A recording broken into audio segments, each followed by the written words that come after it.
अस्सलामु अलैकुम रहमतुल्लाहि व बरकातुहू।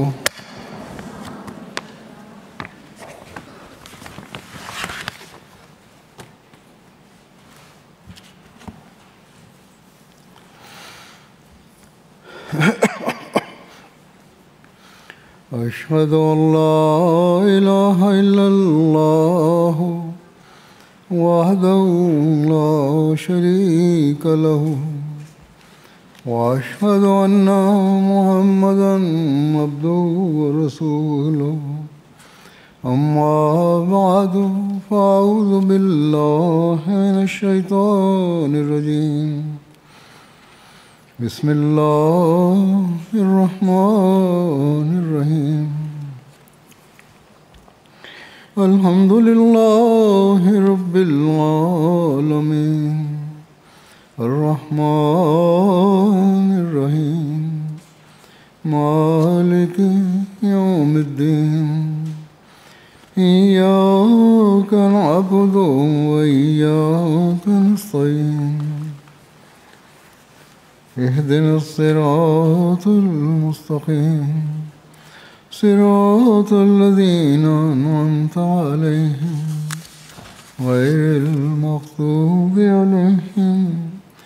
गैरिल मग़्दूबि अलैहिम वलद्दाल्लीन।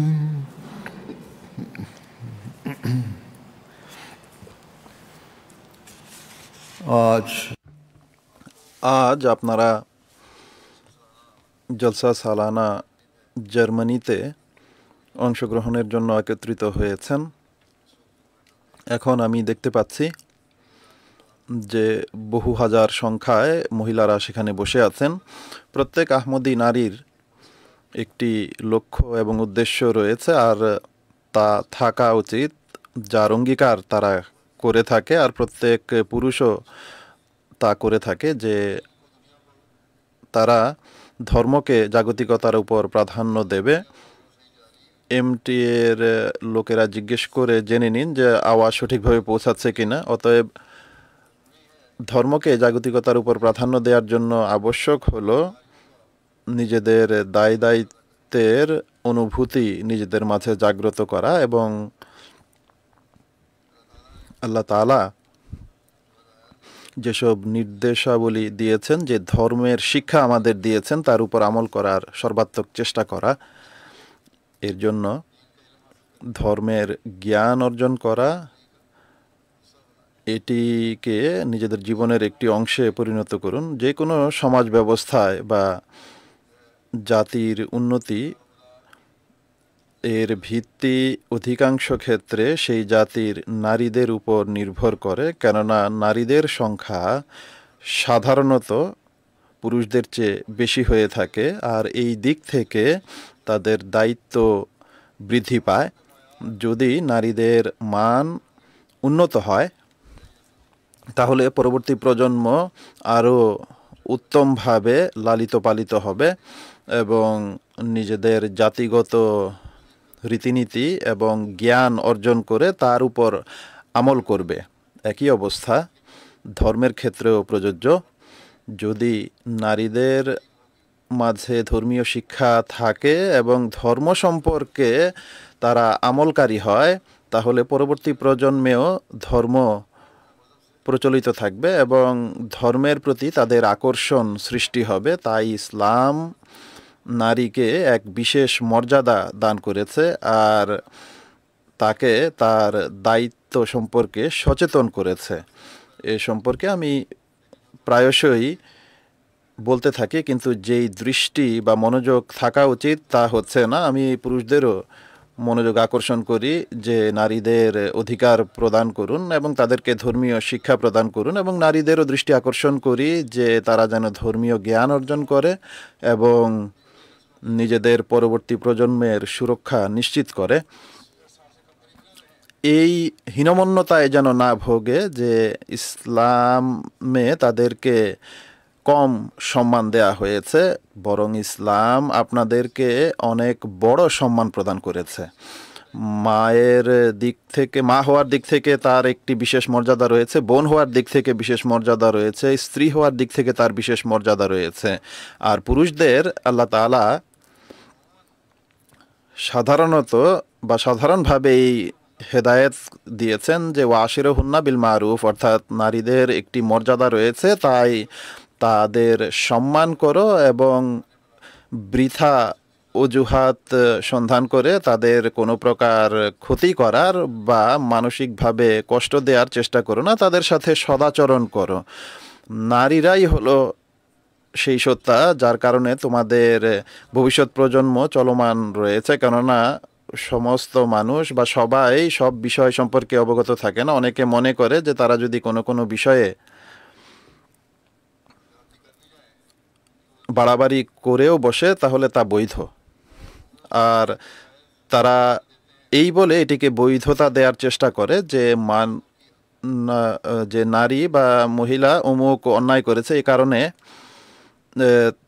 এরপর তারা গুনাহগার আখ্যায়িত হয়, কেননা এটি অযথাই দোষ খুঁজে বেড়ানোর নামান্তর। আল্লাহ তাআলা তো এই কথাও বলেছেন যে তোমরা মনে করো যে তোমরা সঠিক বা তোমাদের মতামত সঠিক, আর কোনো কোনো ক্ষেত্রে নারীদের ভুল বুঝে থাকো, আর এই কারণে তাদেরকে শাস্তি দেয়া বা তাদের থেকে পৃথক হয়ে যাওয়ার চেষ্টা করো।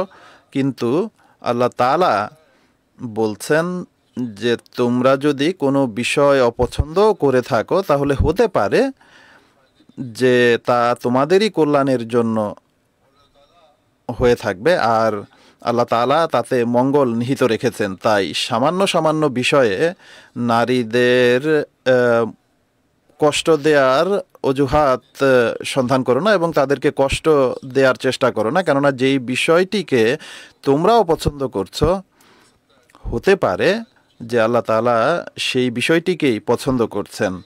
তাই যা উত্তম তা হলো নারীদের মাঝে যদি সামান্য দোষ ত্রুটি দেখেও থাকো তাহলে তাদেরকে প্রশান্ত চিত্তে বোঝাও, এরপর তাদের বিষয়টি আল্লাহ তাআলার উপর ছেড়ে দাও। তাদের জন্য আল্লাহ তাআলার কাছে দোয়া করো যে যদি তোমার দৃষ্টিতে নারী কোনো ভুল করে থাকে তাহলে আল্লাহ তাআলা যেন তার সংশোধন করেন।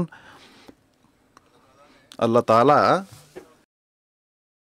খুবই সুস্পষ্টভাবে পুরুষদের তাদের যে মান বা মর্যাদা রয়েছে তার জন্য বলেছেন যে তোমাদেরই শুধু আবেগ নেই, বরং নারীদেরও আবেগ রয়েছে, তাদের প্রতি দৃষ্টি রাখো। আল্লাহ তাআলা বলেন कि वल्लाह जाअला लकुम मिन अनफुसिकुम अज़वाजा वल्लाह जाअला लकुम मिन अनफुसिकुम अज़वाजा, यानी अल्लाह অর্থাৎ আল্লাহ তাআলা তোমাদের জন্য তোমাদেরই মধ্য থেকে তোমাদের মতো আবেগ রাখে এমন স্ত্রীদের সৃষ্টি করেছেন। অতএব পুরুষদের এই নসিহত করা হয়েছে যে বিনা কারণে সামান্য সামান্য বিষয় নিয়ে নারীদের সাথে কঠোরতা করো না বা তাদের সাথে অসদাচরণ করো না। তারাও মানুষ আর তাদেরও তোমাদের মতোই আবেগ রয়েছে, তাদের মাধ্যমেই তোমাদের বংশ চলছে। তোমরা যদি বিনা কারণে তাদেরকে কষ্ট দাও তাহলে হতে পারে যে তোমাদের ভবিষ্যৎ প্রজন্মই তোমাদের বিরোধী হয়ে উঠবে। অধিকাংশ ক্ষেত্রে এটিই হয়। আমার কাছে বহু এমন বিষয় আসে যেখানে পুরুষের অন্যায়ের কারণে যখন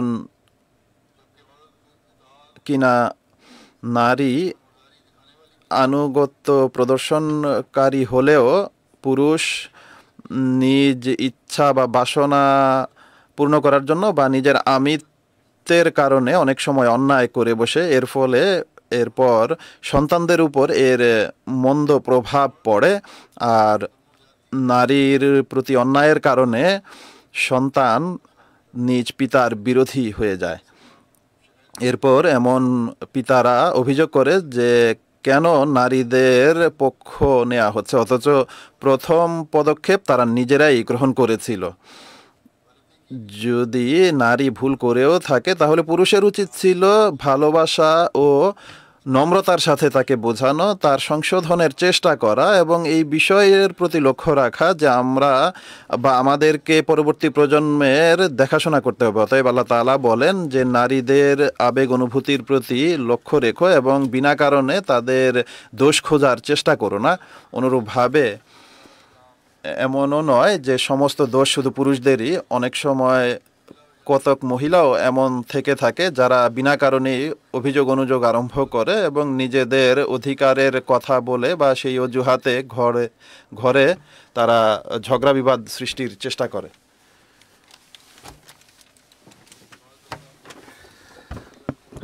অনেক সময় পুরুষ ভুল করে আর কোনো কোনো সময় মহিলারাও ভুল করে।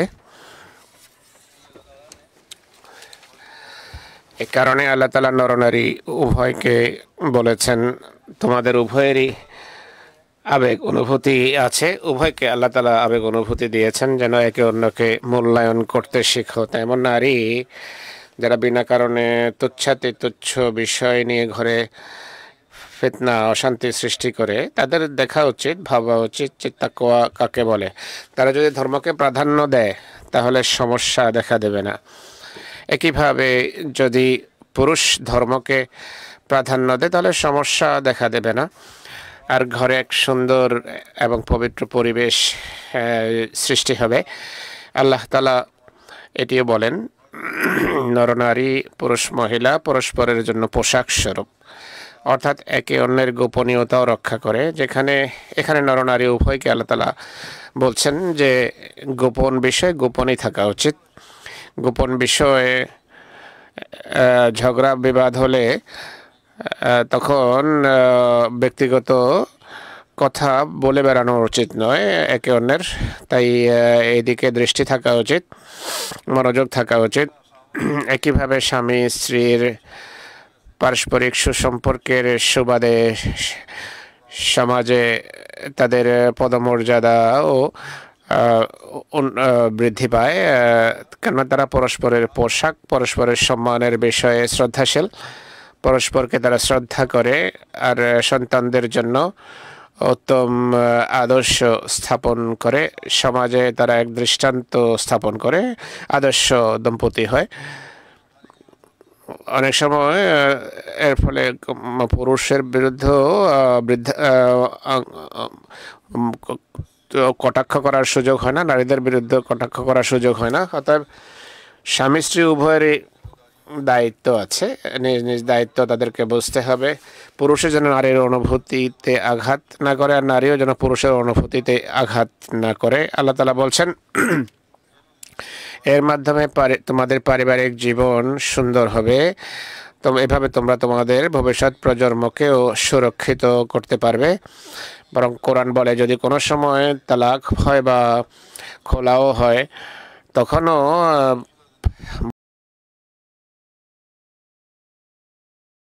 বৈবাহিক জীবনের গোপন কথাগুলো বলে বেড়ানো উচিত নয়, প্রকাশ করা উচিত নয়। কেননা এই কথাগুলো হলো গোপনীয়তা এবং আমানত। আমানত শুধু টাকা পয়সাই হয় না, বরং এই কথাগুলো এক একটি আমানত। যদি আমানতের সুরক্ষা না করো তাহলে বিশ্বাসঘাতক আখ্যায়িত হবে, এমনটি হওয়া উচিত নয়। অর্থাৎ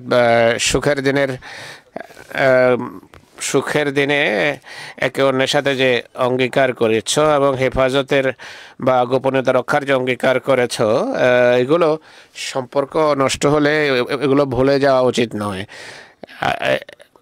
জাগতিক কথাবার্তার কারণে আসলে ঝগড়া হয় সচরাচর। অনেক কমই এমন হয় যে এগুলোর ভিত্তি ধর্মীয় কথার উপর হবে। আল্লাহ তাআলা পুরুষকে বলছেন যে এমন কথা সমাজে বলে বেড়াবে না যা মহিলাদের গোপন কথা। মহিলাদেরকে বলেছেন তোমরা স্বামীর গোপন বিষয়াদি প্রকাশ করো না, তোমরা পরস্পরের পোশাক। যদি পরস্পরের গোপনীয়তার যদি যত্ন নাও তাহলে এক সুন্দর সমাজ গড়ে উঠবে। আজকাল বস্তুবাদিতার প্রভাবে আমরা এই কথাগুলো ভুলে বসছি। পারিবারিক দায়িত্ব কীভাবে পালন করতে হবে সেটি আমরা মনে রাখি না। অনেক ভালো সুশিক্ষিত ধর্মের জ্ঞান রাখে এমন মানুষও আছে যাদের পারিবারিক বন্ধন ছিন্ন হচ্ছে, কারণ মহিলাও অধৈর্য আর পুরুষও অধৈর্য। বস্তুবাদিতার দিকে দুনিয়ার দিকে দৃষ্টি বেশি আর ধর্মের দিকে দৃষ্টি নেই। ধর্মের দিকে দৃষ্টি যদি হালকা হয় আর মানুষ যদি খোদার আদেশ নিষেধ মনে না রাখে কেবল তবেই এমন অবস্থা দেখা দেয়, অর্থাৎ ঘরে সমস্যা দেখা দেয় এবং সম্পর্কের বন্ধনে ফাটল সৃষ্টি হয়। এর ফলে কেবল তারা নিজেরাই ক্ষতিগ্রস্ত বা প্রভাবিত হয় না, বরং তাদের সন্তান সন্ততিও প্রভাবিত হয়, নষ্ট হয়। তাই আল্লাহ তাআলা নরনারী উভয়ের দায়িত্ব এবং অধিকার কি তা স্পষ্ট করেছেন। ঘরের দায়িত্ব পালন করা, সন্তানের দায়িত্ব পালন করা, এগুলো উভয়ের দায়িত্ব। সন্তানদেরও অধিকার আছে স্ত্রীদের উপর, স্ত্রীদেরও অধিকার আছে স্বামীদের উপর, স্বামী স্ত্রীর পরস্পরের কাছে প্রাপ্য আছে। তো এই বিষয়গুলো স্ত্রীদেরও স্বামীর উপর অধিকার আছে। তাই এই কথাগুলোকে গুরুত্ব দেওয়া উচিত। যদি এমন হয় এক সুন্দর এবং আকর্ষণীয় সমাজ গড়ে উঠবে, যেভাবে বললাম, আল্লাহ তাআলা নিকার খুতবায় অনেক দায়িত্বের প্রতি দৃষ্টি আকর্ষণ করেছেন আর বারবার বলেন যে তাকওয়ার উপর প্রতিষ্ঠিত থাকো। যদি তাকওয়ার শর্তাবলী মেনে চলো, তাকওয়ার উপর প্রতিষ্ঠিত থাকো, তাহলে এই কথাগুলোর উপর আমল করতে পারবে যার আল্লাহ তাআলা নির্দেশ দিয়েছেন। আল্লাহ তাআলা বলেন, পরস্পরের রক্ত সম্পর্কের যে আত্মীয় আছে তাদের প্রতি শ্রদ্ধাশীল হও। অনেক এমন সমস্যার সামনে আসে। অনেক সময় স্বামী স্ত্রীকে বলে তোমার পরিবারের লোকদের সাথে তুমি সম্পর্ক রাখবে না, বা স্ত্রী অসন্তুষ্ট হয় স্বামীর প্রতি, যে স্ত্রী বলে স্বামীর পরিবারের সাথে আমি সম্পর্ক রাখবো না, কেন আমাকে সম্পর্ক রাখতে বলা হচ্ছে। আল্লাহ তাআলা এমন বিষয় করতে বারণ করেছেন, নিষেধ করেছেন। তাই বিয়ের খুতবার শুরুতে আল্লাহ তাআলা বলেন যদি সম্পর্ক স্থাপন করতে হয় তাহলে রক্ত সম্পর্কের আত্মীয়তার বিষয়ে যত্নবান হবে। আবার বলেন যে সত্যের উপর প্রতিষ্ঠিত থাকো, কারণ সত্যের উপর যদি প্রতিষ্ঠিত থাকো পারস্পরিক সম্পর্ক সঠিকভাবে বজায় রাখতে পারবে। সত্যের উপর প্রতিষ্ঠিত থেকেই তোমার ভবিষ্যৎ প্রজন্মের তরবিয়ত করা তোমার জন্য সম্ভব। তাদেরকে সমাজের জন্য কল্যাণকর সত্তা হিসেবে গড়ে তুলতে পারবে। স্বামী স্ত্রীর অনেক ঝগড়া, অনেক বিবাদের কারণ হলো তাদের আস্থা থাকে না, পরস্পরের প্রতি বিশ্বাস থাকে না। একে অন্যের বিরুদ্ধে অভিযোগ করে যে আমার স্বামীর বা স্ত্রীর সত্য বলার অভ্যাস নেই। দ্বিতীয় জন একই অভিযোগ করে, এইভাবে একে অন্যের উপর অপবাদ আরোপ করে। আর জামাতে এমন বিষয়াদির সংখ্যা বৃদ্ধি পাচ্ছে, কিন্তু এটি কোনোভাবে ঠিক নয়। ভবিষ্যৎ প্রজন্ম এর ফলে ক্ষতিগ্রস্ত হবে। তাই এখন থেকেই এদিকে মনোযোগ দিতে হবে। আমি বারবার এদিকে দৃষ্টি আকর্ষণ করে থাকি যে যদি সন্তান সঠিক ভালো নেক সন্তান সন্ততি রেখে যেতে হয়, ইহ পরকালে সফল হতে হয়, তাহলে এই অঙ্গীকার রক্ষা করতে হবে। অর্থাৎ ধর্মকে আমরা জগতের উপর প্রাধান্য দেব। ধর্মকে জগতের উপর তারা প্রাধান্য দেয় যারা আল্লাহর নির্দেশ মানে, আল্লাহর নির্দেশ অনুসারে কাজ করে। উভয়ের চেষ্টা থাকা উচিত স্বামী স্ত্রীর, আল্লাহর নির্দেশ আল্লাহ শিক্ষা মেনে আল্লাহ সন্তুষ্টি অর্জন করার চেষ্টা উভয়ের করা উচিত। তাই পুরুষ এবং মহিলা, নরনারী যারা এখন আমার কথা শুনছেন, কথা মনে রাখবেন যে আপনারা ধর্মকে প্রাধান্য দেওয়ার অঙ্গীকার করেছেন। তাই স্বামী স্ত্রীর বা পুরুষ মহিলার যে বিভিন্ন বিষয়ে সম্পর্ক থাকে, এক্ষেত্রে আপনাদের মধ্যম পন্থা অবলম্বন করতে হবে। অহমিকা ছাড়তে হবে, অহংকার ছাড়তে হবে, সত্য অবলম্বন করতে হবে, সত্য বলতে হবে। এমনটি যদি করা হয় তাহলে ভবিষ্যৎ সন্তান সন্ততিও রক্ষা পাবে। কিন্তু যদি সত্য না বলে আর আস্থা না থাকে তাহলে স্বামী স্ত্রীর সম্পর্কই কেবল নষ্ট হবে না, বরং সন্তানদেরও মিথ্যা বলার অভ্যাস হয়ে যাবে। আর তারা তখন আর সমাজের জন্য কল্যাণকর হওয়ার পরিবর্তে কষ্টদায়ক অংশ হবে, কষ্টদায়ক সত্তায় রূপান্তরিত হবে। আল্লাহ বলছেন যদি সত্যের উপর প্রতিষ্ঠিত থাকো, পরস্পরের আস্থাভাজন হওয়ার চেষ্টা করো, আর ধর্ম যদি সবচেয়ে বেশি প্রাধান্য পায় তোমাদের জীবনে, তাহলে তোমাদের এই প্রয়াস, এই চেষ্টার ফলে আল্লাহ তোমাদের সংশোধন করবেন, তোমাদের সন্তান সন্ততিও সংশোধিত হবে। আর তিনি তোমাদের পাপ এবং দুর্বলতা ক্ষমা করবেন, আর তোমাদের ঘরকে আল্লাহ তাআলা জান্নাতের মতো বানিয়ে দেবেন, জান্নাত প্রতিম করে দেবেন। আল্লাহ বলছেন যে আল্লাহ এবং রসুলের আনুগত্য করেই মহা সাফল্য অর্জন হয়। মহা সাফল্য কাকে বলে? মোমেনের বাসনা যা হয়ে থাকে তা হলো বড় কোনো সাফল্য অর্জন। আর মোমেনের দৃষ্টিতে সবচেয়ে বড় সাফল্য হলো আল্লাহর সন্তুষ্টি অর্জন করা, আর এটাই বাসনা হওয়া উচিত। আর আল্লাহ জান্নাত অর্জনেই বাসনা হওয়া উচিত। মানুষ লেখে যে আমাদের দোয়া কবুল হয় না। কিভাবে বুঝবো যে আমাদের দোয়া কবুল হয়েছে বা হবে, বা কিভাবে বুঝবো আল্লাহ আমাদের ক্ষমা করেছেন?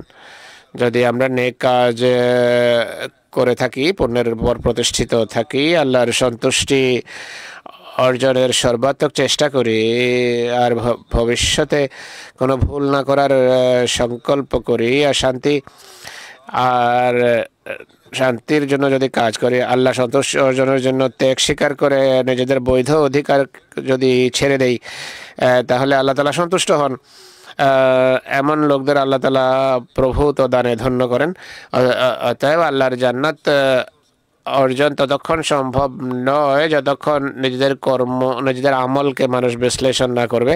আল্লাহর অধিকারও দিতে হবে, আল্লাহর বান্দাদের প্রাপ্য দিতে হবে, আর এর জন্য প্রয়োজন তাকওয়া অবলম্বন করার।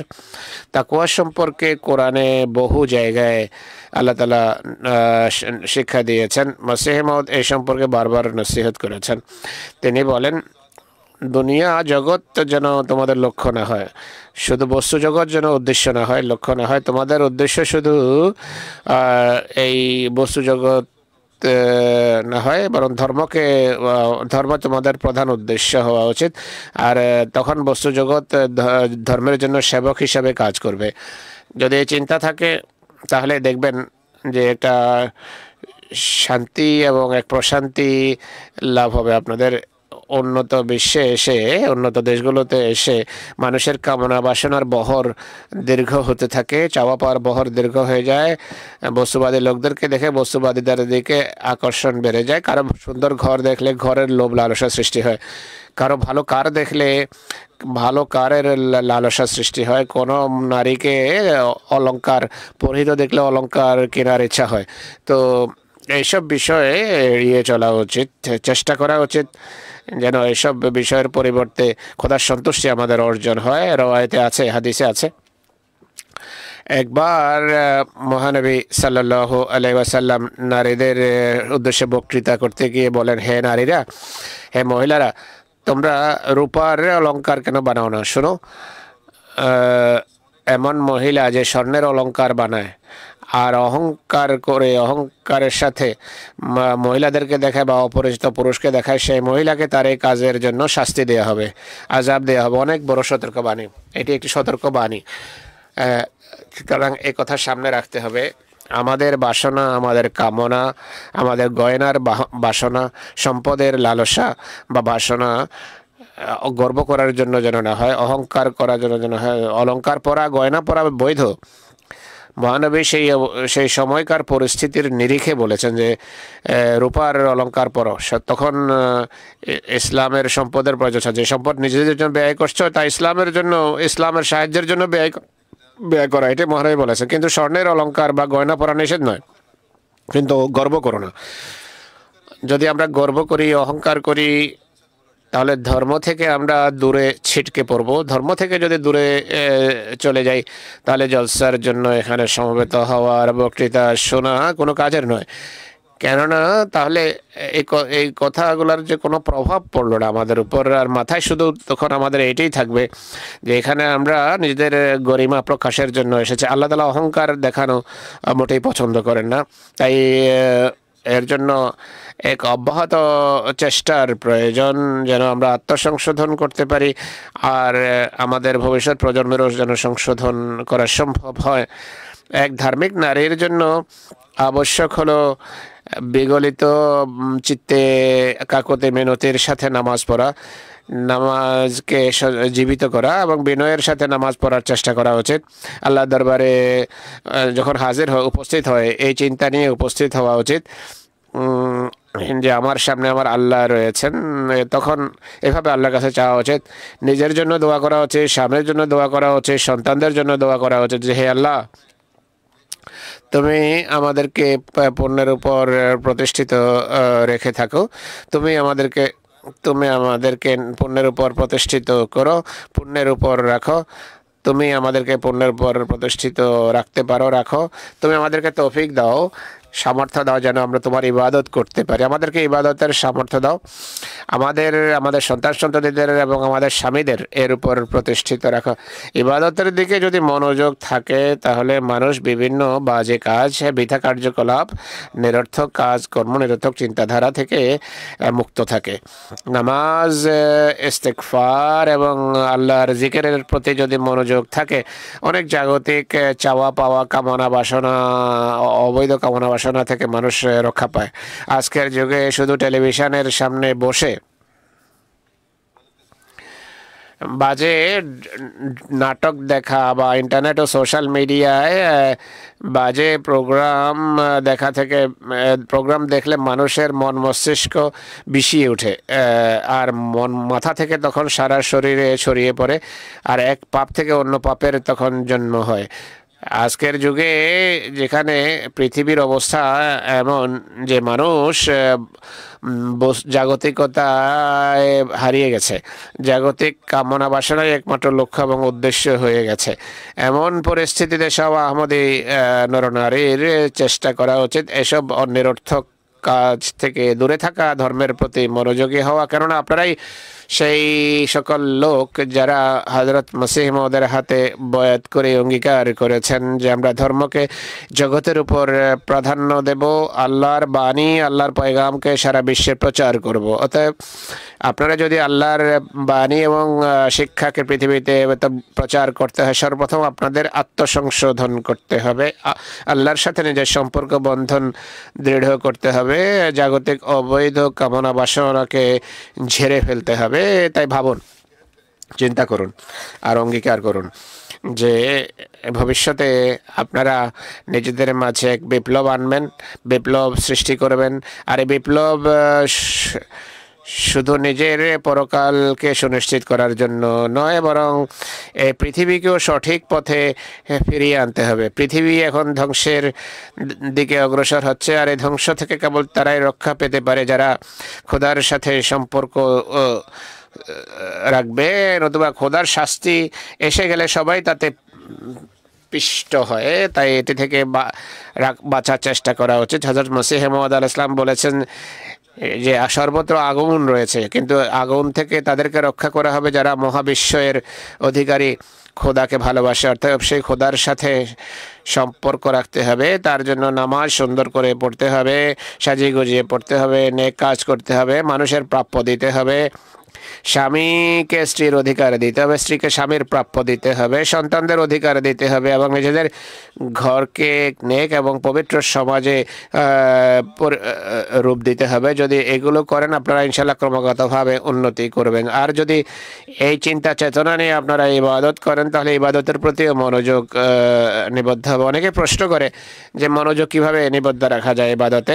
জাগতিক কামনা বাসনা যদি মাথায় বিরাজ করে, মনোযোগ কিভাবে নিবদ্ধ থাকতে পারে ইবাদতের প্রতি?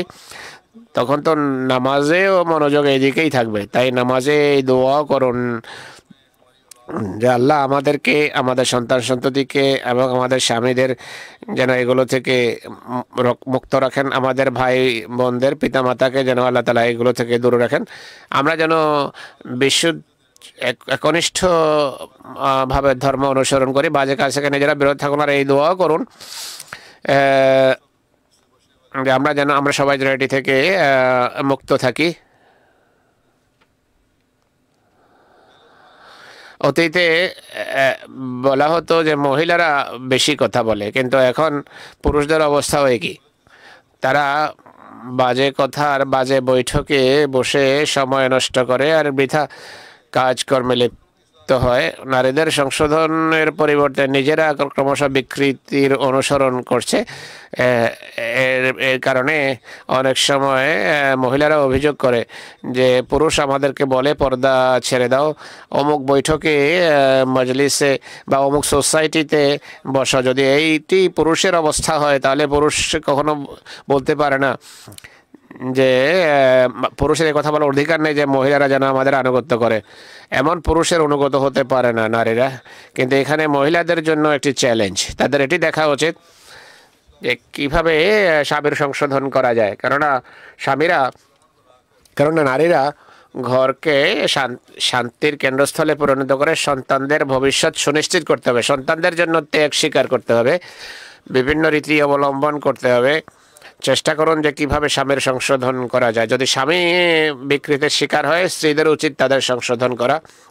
কেননা স্বামীদের আচার আচরণ সন্তানদের উপর নেতিবাচক প্রভাব ফেলতে পারে স্বামী যদি অপকর্মে লিপ্ত থাকে।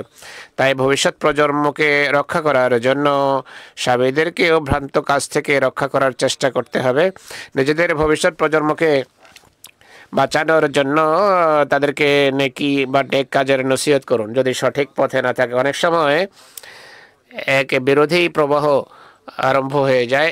আল্লাহ তাআলা নারীদেরকে কথা বলেছেন, মহানবী এবং মসিহ মহোদয় দিকে দৃষ্টি আকর্ষণ করেছেন এবং বলেছেন পুরুষ যেন নারীদের সংশোধনের কারণে, কিন্তু অনেক ক্ষেত্রে এর উল্টো চিত্র দেখা যায়, অর্থাৎ মহিলারা পুরুষদের সংশোধন করে। অনেক সময় এটি ঘটে। আজকের সমাজে পুরুষও সেইভাবে প্রভাবিত হচ্ছে যেভাবে মহিলারা প্রভাবিত হয়।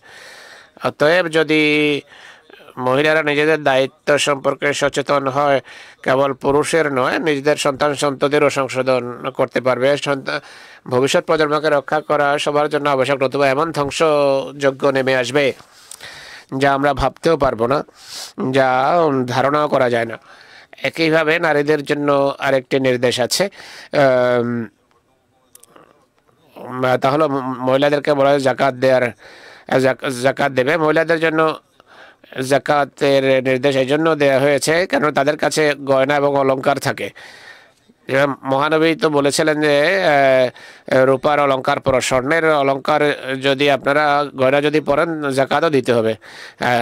গয়না পরা নিষেধ নয়, কিন্তু অধিকার দেওয়া। আর যেই জাকাতের হার নির্ধারিত আছে, হার অনুসারে জাকাত দিতে হবে। আপনারা যদি আর্থিক কোরবানি করেন আপনাদের সম্পদও পাক এবং পবিত্র হবে। খোদার কৃপা, খোদার ফজল আমাদের যে আহমদী নারীরা আর্থিক কোরবানিতে অগ্রগামী রয়েছে। জার্মানির শত মসজিদের যে নির্মাণের যে পরিকল্পনা আছে, অনেক মহিলা এতে অংশ নেয়।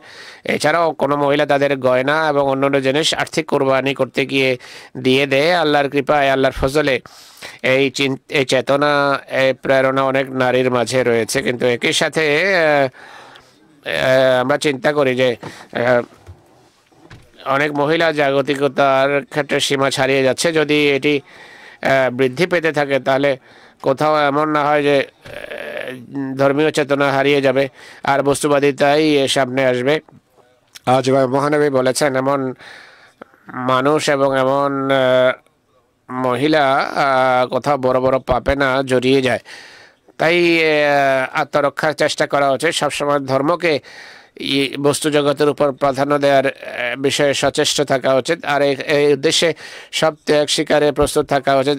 আল্লাহ তাআলার ফজলে আপনারা এখানে জলসায় এসেছেন। हैं तो इस जलसे के मकसद को याद रखें। एक रिवायत में आता है हज़रत उम्मुल मोमिनीन हज़रत आयशा, এক রওয়ায়েতে আছে হযরত উম্মুল মুমিনিন হযরত আয়েশা রাদিয়াল্লাহু তাআলা আনহা এটি বর্ণনা করেছেন। তিনি বলেন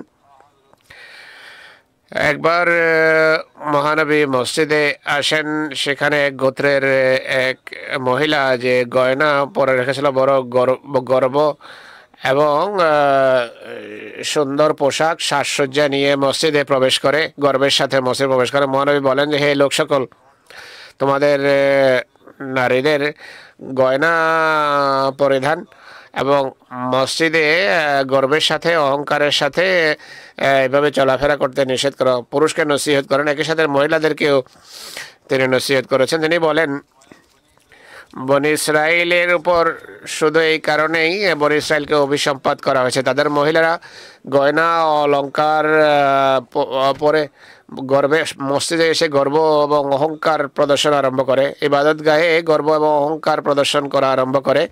তো এই জলসা, এই এজলাস, এই জামাতি ফাংশনগুলো ধর্মীয় বৈঠক, ধর্মীয় অধিবেশন এবং ধর্মশিক্ষার জায়গা। তাই এখানে কোনো প্রকার লোক দেখানো বা প্রদর্শনের জন্য আসা উচিত নয়। অনেকেই জলসায় বহু গয়না পরে আসে বা জলসার জন্য উন্নত মানের কাপড় বানায়, পরিষ্কার পরিচ্ছন্ন কাপড় পরে অবশ্যই আসা উচিত। কিন্তু উদ্দেশ্য এটি হওয়া উচিত নয় যে আমরা আমাদের কাপড় এবং গয়না অন্যদেরকে দেখাবো, প্রদর্শন করব, নিজের অহমিকা চর্চা করব। যদি উদ্দেশ্য এটি হয় তাহলে আপনারা সেই লক্ষ্য অর্জন করতে পারবেন না যা জলসা এবং ধর্মীয় প্রোগ্রামের উদ্দেশ্য হয়ে থাকে। এই জায়গাগুলো ধর্মীয় জ্ঞান অর্জনের জন্য, আর মসজিদ হয়ে থাকে ইবাদতের জন্য। তাই এখানে লোক দেখানো বা প্রদর্শনের জন্য আসবেন না। এই জন্য আসবেন না যে মানুষ যেন আপনার গয়না ও কাপড় দেখে। এই জলসাগা এটি কোনো ফ্যাশন হল নয়, এটি ফ্যাশন কেন্দ্র নয়। এখানে জলসায় যদি আসেন তাহলে ধর্ম শিক্ষার জন্য আসবেন আর ধর্মকে প্রাধান্য দেওয়ার জন্য আসবেন। মসজিদে আসলে খোদার ইবাদতের জন্য আসুন। যদি অবস্থা এমন হয় তাহলে আপনারা খোদার প্রিয় ভাজন হবেন। খোদা তাআলার প্রিয় ভাজন যদি হন তাহলে আল্লাহ কৃপাধন্য করবেন আপনাদেরকে। তাই এই কথা বিশেষ করে সব নারীর স্মরণ রাখা উচিত যে তাকে সবসময় ধর্মকে প্রাধান্য দিতে হবে জগতের উপর, আর এর জন্য সর্বাত্মক চেষ্টা করতে হবে। আল্লাহ তাআলা আমাদের অধিকার কি সেটি নিশ্চিত করে স্পষ্ট করেছেন। পুরুষদেরকে বলেছেন নারীদের সাথে ভালো ব্যবহার করো, তাদেরও কিছু আবেগ আছে তোমাদের মতো, আর পরস্পরের অধিকার প্রদান করো।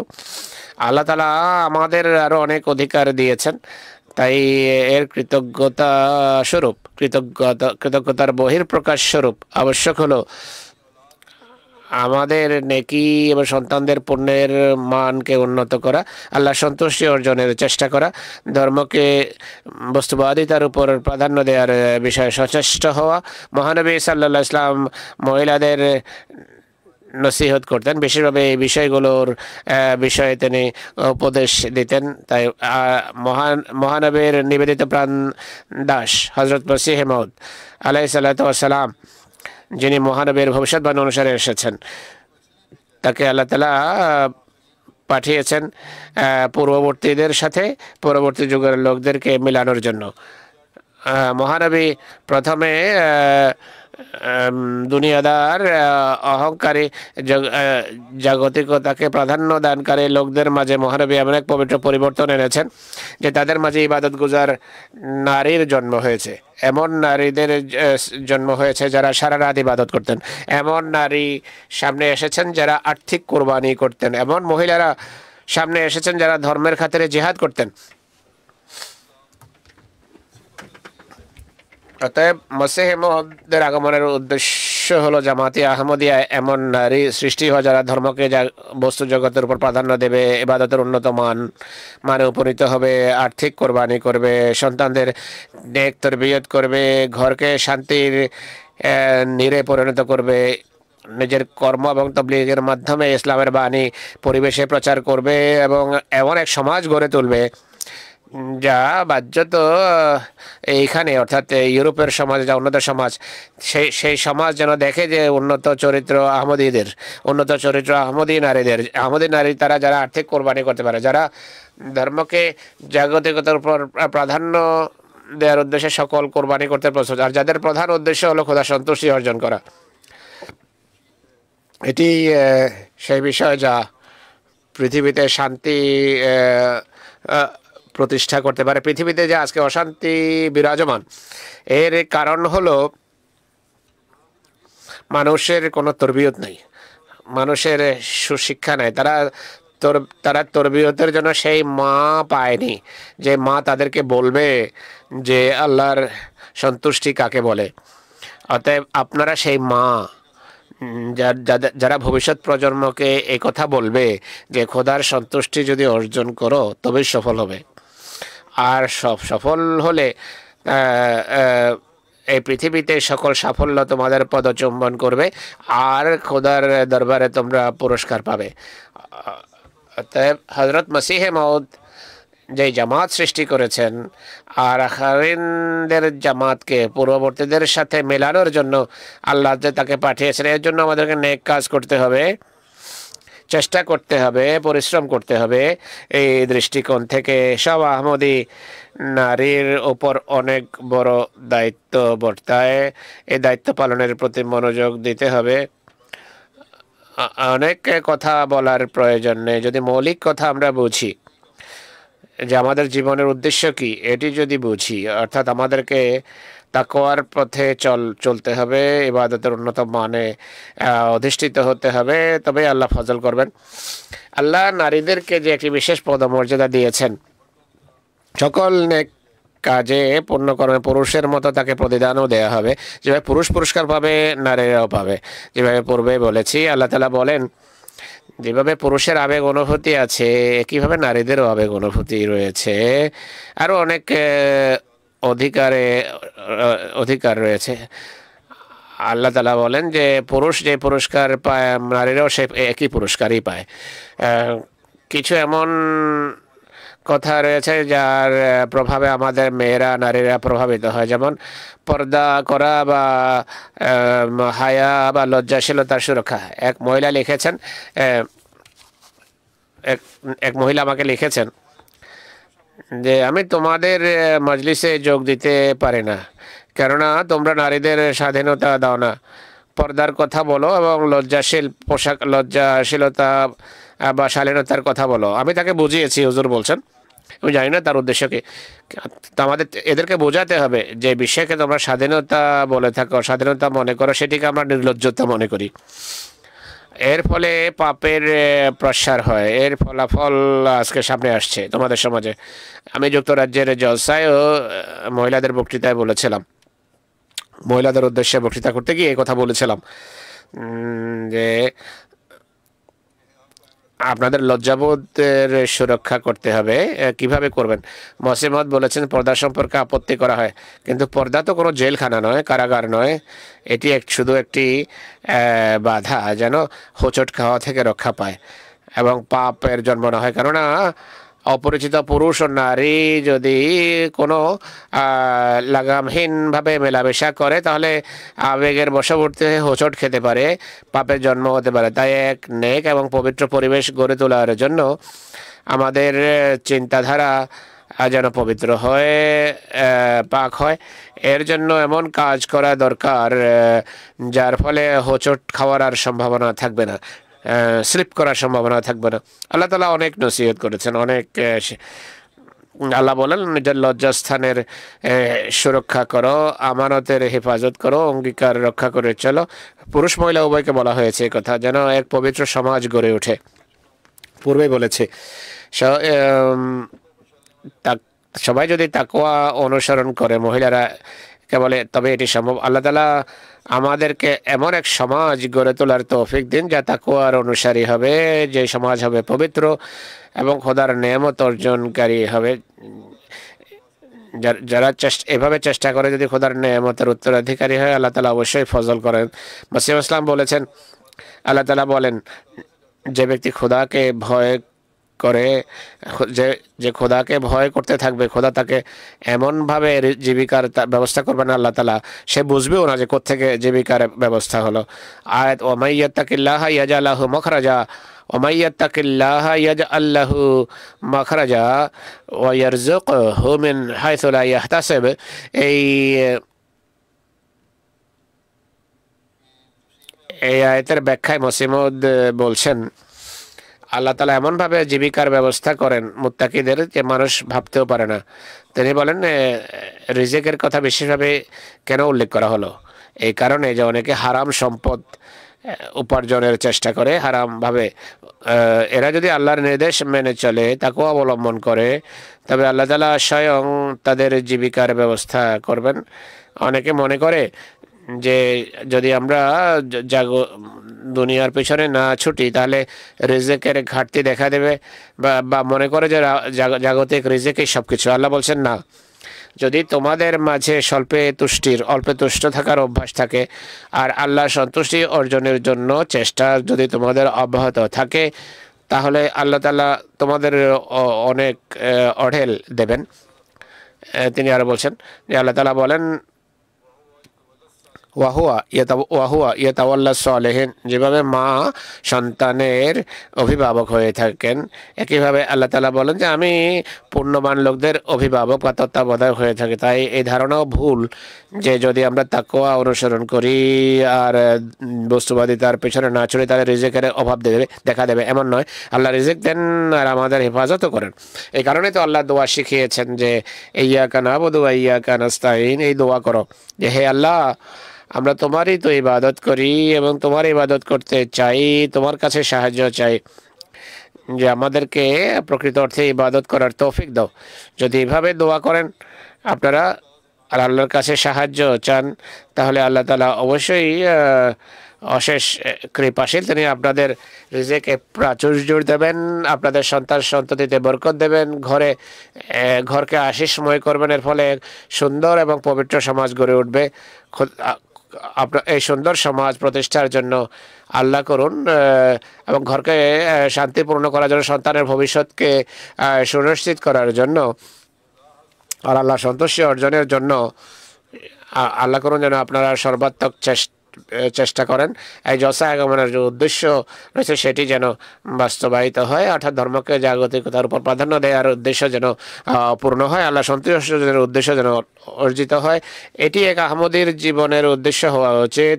এই উদ্দেশ্যেই আমরা, এই লক্ষ্যেই তো মসিহ মওউদের হাতে বয়াত করেছি। এই জন্যই আজকে আমরা এখানে সমবেত হয়েছি। আমরা এখানে উদ্দেশ্যে যদি সমবেত না হই তাহলে জলসার জন্য আসা অর্থহীন। আল্লাহ তাআলা সবাইকে তৌফিক দিন যে তারা আল্লাহ সন্তুষ্টি অর্জনকারী হয় এবং এই লক্ষ্য যেন তারা অর্জন করতে পারে। এখন দোয়ায় যোগ দিন আমার সাথে।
आमीन।